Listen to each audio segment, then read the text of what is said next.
So this is the Kindle Paperwhite, which is the step up from the Kindle, no name Kindle, that I actually just reviewed. So this Kindle has a slew of features and in actually a design that I don't feel is I don't think it's a good design. It's a feel more premium, but the features definitely make it more premium than the Kindle that we just reviewed. So we're just gonna go ahead and unbox it, do a little hands-on, and just talk about the basics of this device, and then in the full review we'll go ahead and talk about day in, day out, battery life, all that good stuff that will really help you come to a decision about which Kindle you want to buy. So we're just going to go ahead and open it up.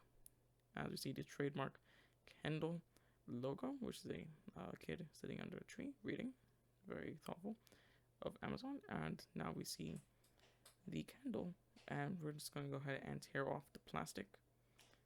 See, this is actually, unlike my other Kindle unboxing, this is not refurbished. This is brand new. And this actually is the 10th-gen Kindle, not the 11th-gen Kindle that just came out. And as you can see, this Kindle has much thicker bezels than the 11th-gen Kindle. And I actually was able to buy it because the 10th-gen Kindle Paperwhite, should I say, this is the Paperwhite, not the Kindle. This is the Kindle Paperwhite, and the Kindle Paperwhite has actually been on a slew of sales. So I actually was able to get this one for about $70, which is actually almost only about $20 more than what I got my refurbished Kindle for. So these are obviously Amazon trying to get rid of stock, and that's why I'm actually hoping to make this review really informative to see if you should maybe purchase that overstock that Amazon is obviously trying to get rid of. So we saw that micro USB port, and the packaging actually hasn't changed, but there is the power button, there is a micro USB port, just like in its maybe I should say little brother in the Kindle no name Kindle. So just gonna go ahead and turn it on.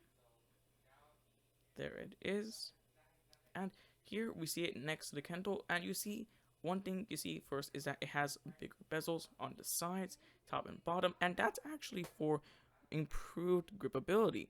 So it's flat, it's not curved, just like the other Kindle. It's not curved, which means you can really hold on to it much easier. There's even little bumpers there, so you have even more grip. So holding it is really nice. And this screen is 300 pixels per inch, not 167 pixels per inch, which means it's much more detailed. And we'll see in the full review if maybe it can handle the comics that I was reading on the other Kindle a lot better. And is it a 6-inch screen just like the other Kindle, although the bezels seem to have made it a little bit smaller than the other Kindle. Every time I read on it, it feels just a little bit smaller, and it has the same amount of brightness as well. But because of that higher pixels per inch, it can actually go a wee bit brighter.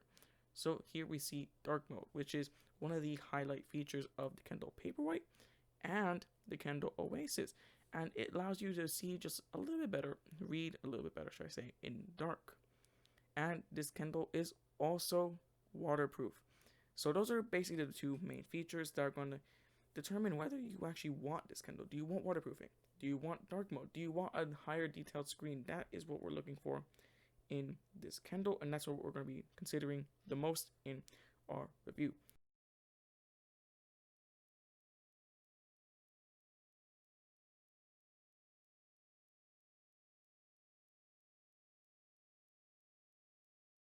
Hello everyone, this is BenTech Code, and do you want to support the channel and the blog? Well, now you can. This is the Buy Me a Coffee page over at buymeacoffee.com/BenTechCode. There, you can sign up for my membership and support me on a monthly basis, or you can just buy me a coffee. Real quick, real simple, real easy. Go to buymeacoffee.com/BenTechCode for more information and to see how you can support your favorite content creators, like me. buymeacoffee.com/BenTechCode. See you there.